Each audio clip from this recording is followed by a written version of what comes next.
Belakangan masyarakat masjid sedikit dicemaskan. Beberapa masjid, bahkan ada banyak masjid yang disusupi oleh kelompok Wahabi Salafi Takfiri.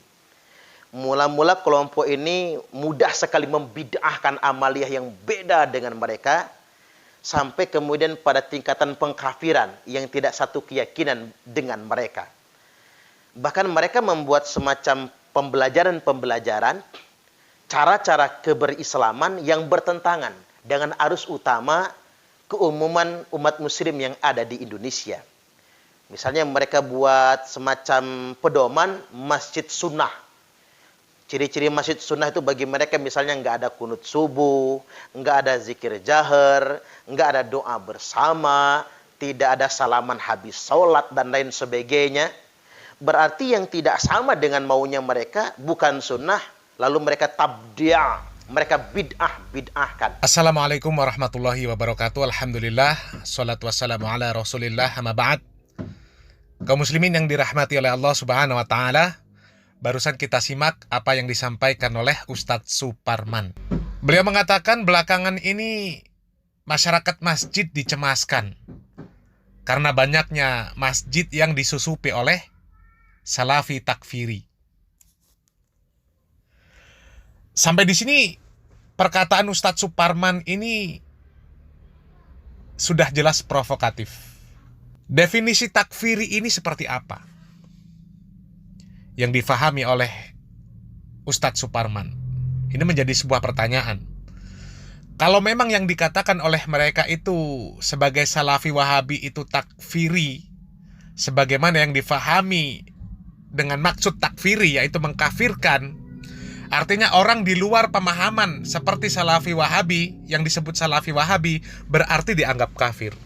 Kalau dianggap kafir berarti tidak ada hak dan kewajiban untuk sesama muslim bagi mereka. Karena mereka kafir, tidak dianggap Islam.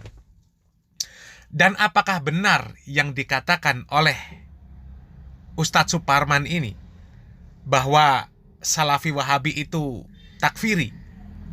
Jadi ini sebuah kebohongan besar yang nantinya akan dipertanggungjawabkan di hadapan Allah Subhanahu wa taala.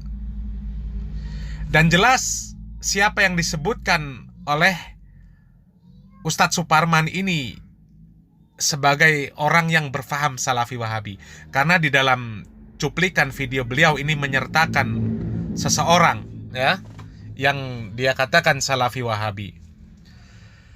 Kemudian kenapa dikatakan bahwasanya apa yang disampaikan oleh Ustadz Suparman ini adalah kebohongan besar? Karena banyak bukti real. Bukan hanya sekedar klaim katanya. Bahwasanya yang mereka sebut dengan Salafi Wahabi itu mereka sangat berhati-hati di dalam masalah takfiri ini. Ini berbahaya. Sangat berbahaya. Bukan perkara yang remeh. Jadi jangan butakan mata, jangan butakan hati. Lihat di sekitar Anda, orang-orang yang disebut dengan Salafi Wahabi itu tetap sholat di belakang orang-orang yang mereka berormas NU, apakah Muhammadiyah, apakah Jamaah Tabligh, apakah Persis, Al-Irsyad, MTA, dan masih banyak lagi. Mereka tetap menebarkan salam kepada semua muslim tanpa melihat ormasnya apa. Apakah NU, Muhammadiyah, Jamaah Tabligh, Al-Irsyad, MTA, dan lain sebagainya. Mereka tetap ikut bertakziah apabila ada di lingkungan mereka orang yang meninggal dunia. Muslim yang meninggal dunia. Meskipun tidak sepengajian, tidak sepemahaman. Bahkan dikatakan mereka gemar bermaksiat. Mereka masih mau bertakziah. Kemudian ikut menyolatkan, ikut menguburkan. Ini mereka tidak melihat ormas dan sebagainya. Ini contoh kecil sebagai bahan pemikiran. Apakah benar yang disebut dengan Salafi Wahabi itu mereka takfiri? Mereka mengkafirkan orang-orang yang tidak sepaham. Ini kebohongan besar. Nah, kemudian dari mana Anda mengatakan orang-orang yang Anda sebut sebagai Salafi Wahabi itu takfiri? Dengan melihat kondisi yang seperti itu. Belum lagi banyak orang-orang dari pemerintahan, dari TNI, Polri, yang mereka mengikuti kegiatan taklim.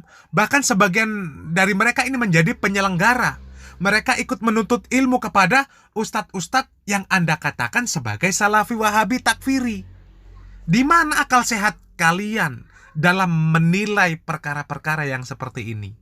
Jadi ketika mengeluarkan statement atau perkataan bahwasanya Salafi Wahabi yang kalian sebut dengan Salafi Wahabi itu mereka takfiri, itu pernyataan keluar dari hawa nafsu. Bukan penilaian berdasarkan ilmu, bukan penilaian berdasarkan hati yang bersih. Kemudian dikatakan Salafi Wahabi ini membuat pembelajaran atau cara-cara keberislaman yang bertentangan dengan arus utama keumuman umat muslim yang ada di Indonesia. Dimisalkan membuat pedoman masjid sunnah. Dikatakan masjid sunnah itu yang tidak ada kunut subuh, tidak ada zikir jahar, tidak ada doa bersama, tidak ada salaman habis sholat dan sebagainya. Kemudian yang tidak sama dengan mereka dibid'ahkan, kemudian sampai dikafirkan. Na'udzubillah min dzalik. Jadi yang menjadi pertanyaan, ukuran kebenaran Islam ini diukur dengan apa menurut orang-orang yang sepemahaman dengan Ustadz Suparman ini? Apakah menurut arus keumuman masyarakat Islam Indonesia? Kalau menurut arus keumuman masyarakat Islam di Indonesia, Islam ini hancur. Kalau difahami seperti itu. Jadi lihat saja keumuman masyarakat Islam di negeri ini. Mana yang mau diikuti, yang dikatakan umum? Apakah NU? Apakah Jamaah Tabligh? Apakah Muhammadiyah? Apakah LDII, Persis, Al-Irsyad, MTA? Dan kalau dikatakan keumuman masyarakat ini, banyak masyarakat Islam di Indonesia kita ini yang tidak sholat, tidak menutup aurat, tidak bisa membaca Al-Quran. Masih banyak yang berjudi, minuman keras, maling, copet, penipu, koruptor. Jadi coba buka mata hati. Coba buka mata hati. Dari kelompok mana mereka yang keumuman seperti itu? Jadi kalau ukuran kebenaran Islam ini dengan keumuman masyarakat, ini masyarakat yang mana? Berbagai macam pemahaman di masyarakat Indonesia ini. Ada yang tahlilan, yasinan, maulidan, manakiban, berjanji. Ada yang tidak juga. Ada yang khurut berhari-hari, berbulan-bulan, meninggalkan keluarga. Ada yang tidak. Ada yang bermusik, berjoget-joget, bernyanyi-nyanyi, berteriak-teriak. Ada yang tidak. Ada yang harus berbaiat dengan kiai-kiai tertentu. Kiai-kiai masing-masing. Tidak mau berbaiat dengan kiai yang lain. Ada juga yang tidak. Jadi kalau diukur dengan keumuman masyarakat Islam Indonesia ini, keumuman yang mana? Ini definisi Anda ini sangat rancu, tidak jelas. Tidak jelas. Seandainya yang Anda katakan itu bahwasanya Salafi Wahabi ini mengajarkan cara berislam, ini berlawanan atau bertentangan dengan Al-Quran dan Sunnah Rasulullah SAW, maka kami yang Anda sebut dengan Salafi Wahabi, kami ini akan terdepan dalam membongkar kesesatan mereka. Coba lihat kajian-kajian yang beredar di internet, khususnya di channel YouTube. Siapa yang paling membahas permasalahan kesesatan Syiah, Rafidhah, Khawarij, tentang kesesatan-kesesatan teroris? Yang paling banyak membongkar adalah ustadz-ustadz yang kalian sebut dengan Salafi Wahabi. Buktikan. Yang paling banyak membahas tentang kesyirikan, bahaya syirik, itu ustadz dari Salafi Wahabi yang menjelaskan tentang bagaimana definisi kesyirikan. Itu kebanyakan ustadz dari Salafi Wahabi. Yang Anda katakan Salafi Wahabi takfiri. Buka mata hati untuk menyikapi masalah-masalah yang seperti ini. Jangan menuruti hawa nafsu. Ya. Adapun masalah kunut, ini sudah banyak dibahas. Bahwasanya itu adalah masalah khilafiyah bainal ulama. Memang kunut pernah dikerjakan oleh Rasulullah SAW, dan masing-masing mereka ini yang berpendapat mempunyai hujah-hujah yang kuat. Ada yang mengatakan bid'ah, ada yang mengatakan sunnah. Anda tidak bisa memaksa orang yang mengambil pendapat bahwasanya kunut itu bid'ah untuk mengakui bahwasanya kunut itu sunnah. Dan juga sebaliknya. Tidak bisa. Hanya menjelaskan. Perkara orang yang mendengar penjelasan Anda itu mau mengikuti pendapat yang mana, itu terserah mereka. Adapun kemudian yang mendakwahkan keyakinan masing-masing, itu tidak ada masalah. Dan jangan kaget ketika ada dai-dai yang mengatakan bahwasanya kunut subuh itu tidak disunahkan. Dan kami juga tidak kaget ketika ada yang menjelaskan bahwasanya kunut subuh itu disunahkan. Hanya saja kami menyampaikan apa yang menurut kami pendapat itu lebih mendekati kepada pendapat yang kuat, mendekati kebenaran. Kemudian zikir jahar. Itu pernah dilakukan oleh Rasulullah SAW dalam rangka mengajarkan, dalam rangka ta'lim, ya, mengajarkan kepada jamaahnya. Bahkan di dalam mazhab Syafi'i, zikir setelah sholat itu dibaca syir. Al-Imam Asy-Syafi'i di dalam kitabnya mengatakan, wakhtiyarul lil imami wal ma'mumi ayyadhkurallaha ba'dal insirafi minas sholah wa yukhfiyanidh dzikra illa ayyakuna imaman yajibu ayyuta'allama minhu. Jadi Imam Syafi'i mengatakan, bagi para imam dan makmum, ini untuk berzikir setelah sholat, ini dengan cara yukhfiyanidh dzikra, yaitu menyembunyikan, artinya mensirkan, melembutkan suaranya, melembutkan zikirnya. Illa ayakuna imaman, kecuali jika dia itu menjadi imam. Yajibu ayyuta'allama minhu, wajib baginya untuk mengajarkan hal tersebut. Ya, untuk mengajarkan hal tersebut. Jadi dalam rangka untuk mengajarkan, bukan untuk menetapkan agar dibaca jahar. Itu di dalam mazhab Syafi'i. Kemudian masalah doa bersama. Kalau masing-masing punya hajat yang berbeda, maka baca masing-masing. Sampaikan hajatnya masing-masing kepada Allah Subhanahu wa Ta'ala. Berdoa masing-masing. Jadi masalah doa bersama ini memang selama ini memang terkesan seremonial. Jadi kebanyakan dimanapun itu, dalam acara apapun, baca doanya sama. Itu saja. Kadang-kadang diperparah, imamnya yang membaca doa ini tidak tahu ilmu, tidak faham. Memimpin doa berjamaah, bacanya Allahumma hdini fiman hadait, wa afini fiman afait, wa tawallani fiman tawallait. Ini banyak terjadi, banyak sekali.